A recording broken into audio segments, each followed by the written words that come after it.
Hei obrolan panas, salam baku hantam. Pasukan khusus disiapkan dengan kemampuan dan tugasnya yang sangat khusus dan spesial.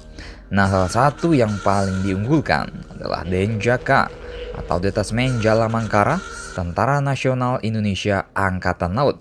Denjaka bukanlah pasukan yang sembarangan. Prajurit di dalamnya merupakan gabungan dari pasukan elit TNI Angkatan Laut yakni Kopaska dan Taifib.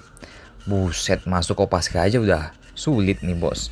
Ini anggota Denjaka terdiri dari Kopaska. Wow nggak tuh? Pemutungan Denjaka berdasarkan instruksi dari Panglima TNI di masa lalu pada tahun 1984. Keistimewaan dari prajurit ini yang selalu digadang-gadang bahwa satu personil Denjaka sama dengan 120 orang prajurit TNI biasa. Nah loh, artinya apa? Artinya tidak mudah memang menjadi seorang Denjaka. Mungkin manusia biasa saja tidak akan sanggup bos.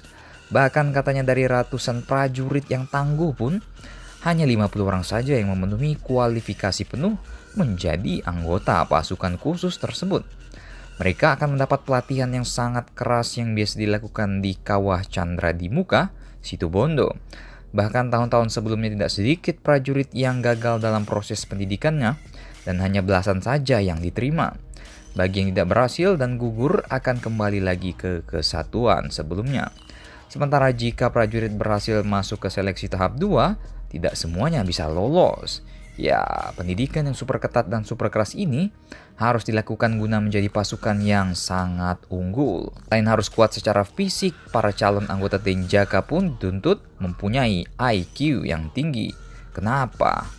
Ini karena prajurit Denjaka akan sering digunakan dalam masalah penyusupan di daerah operasi sehingga mereka harus mengatasi masalah dengan cepat baik secara individu maupun secara kelompok.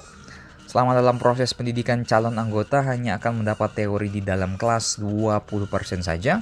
Selebihnya mereka akan berlatih langsung di dalam hutan, laut, dan udara. Nah, buat kalian para mahasiswa yang tidak suka di kelas mungkin bisa mengikuti seleksi Denjaka. Tidak mudah memang untuk mendapatkan pelatihan dengan nilai sempurna. Mereka harus mendapatkan pendidikan super ketat dan keras, melakukan penyusupan dengan terjun payung, bergerak cepat di dalam laut, dan bertahan hidup di daratan. Terpaan ombak di Laut Banyuwangi yang biasanya menghanyutkan perahu nelayan harus bisa mereka atasi.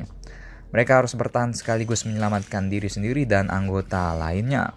Bahkan mereka kerap dengan kaki dan tangan terikat di ombang-ambing di lautan. Nah loh, sangat berat bukan?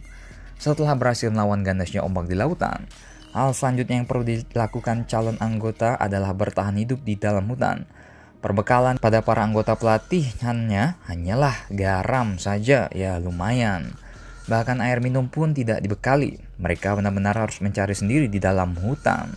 Sementara proses pelatihannya biasanya dilakukan di alas purwo. Tepat di tengah hutan, mereka harus bisa bertahan hidup selama berhari-hari. Tak jarang mereka memutuskan untuk berburu binatang buas, seperti ular misalnya. Namun kalau mereka hanya mampu menangkap seekor monyet, maka binatang itulah yang akan menjadi santapannya. Belum diketahui secara jelas apa saja misi yang dilakukan oleh Denjaka. Ya, karena prajurit ini rahasia, misinya juga rahasia.